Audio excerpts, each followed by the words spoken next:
I'm Mr. J and Miss Hitter. So I believe that in the 1950s and the 1960s, the popular theme was nonconformity.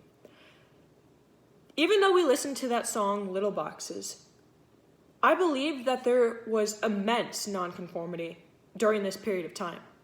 If we look at the decades, 1950, 60, 70, and 80, you can see how much the decades change. That is because of nonconformity and people like Little Richard, Fats Domino, Big Mama Thornton, and Sister Rosetta Tharpe. Now, Big Mama Thornton was actually one of the first women in the rock and roll industry. She was actually the first to sing Hound Dog before Elvis. Now, Big Mama Thornton differed completely from Frank Sinatra. Big Mama Thornton was an African-American woman. She didn't fit into the normal skinny blonde, pretty stereotype that society deemed as attractive. And she had a deep, passionate, raspy voice, which was unlikely for a woman. She was the complete opposite of societal standards. And that is why she is a nonconformist, because she introduced the world into rock and roll and influenced many people like Elvis into singing more rock and roll music, which is nonconformity. Sister Rosetta Tharpe, as we talked about in class also during this time period, changed from gospel and kind of led it into a rock and roll sense as well.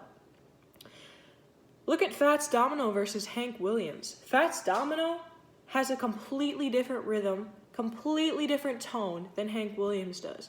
Hank Williams is pretty traditional and, in my view, a conformist. And Fats Domino had soulful, passionate voice as well, and really brought the rhythm and blues into society. A lot of people thought rock and roll was the devil's music. And when people like Little Richard, Fats Domino, Big Mama Thornton, and Sister Rosetta Tharpe started singing this music, it was a huge example of nonconformity, because today we wouldn't have the genres of music that we have without nonconformists like them. Also, dancing changed significantly.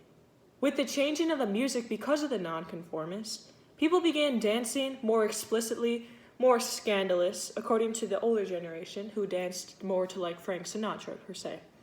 The behavior changed. The dress code in high school used to be long sleeve, long dress. Now you could wear tight dresses, short skirts, and more revealing clothing. Bars and clubs became rock and roll joints where people would dance the entire night, and that was rare. It was rare to see a woman sweat while she danced in years prior to this outburst of nonconformists singing rock and roll, rhythm and blues, jazz. Relating to today, I feel like our society is very conforming. Justin Bieber, per se, all songs sound the exact same. His style of music has not changed over the course of his life. So he is a conformist, I believe, to mainstream pop. Country music used to be twangy, guitar-based, and didn't have the beats and metatronics that a lot of country music today has. If you listen to country music today, it almost sounds like pop, which is an example of country music conforming to our generation's likes, which is pop music. So country is becoming pop.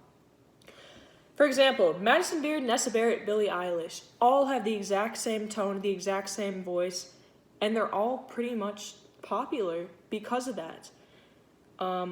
Look at TikTok. Everybody wanted to be on TikTok. Everybody wants to dance. Everybody dances to the same songs on TikTok. And those who don't aren't necessarily popular in our society.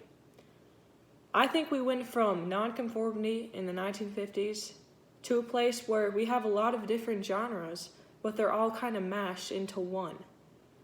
That is my view, that we are kind of in a conforming society as of today. Thanks.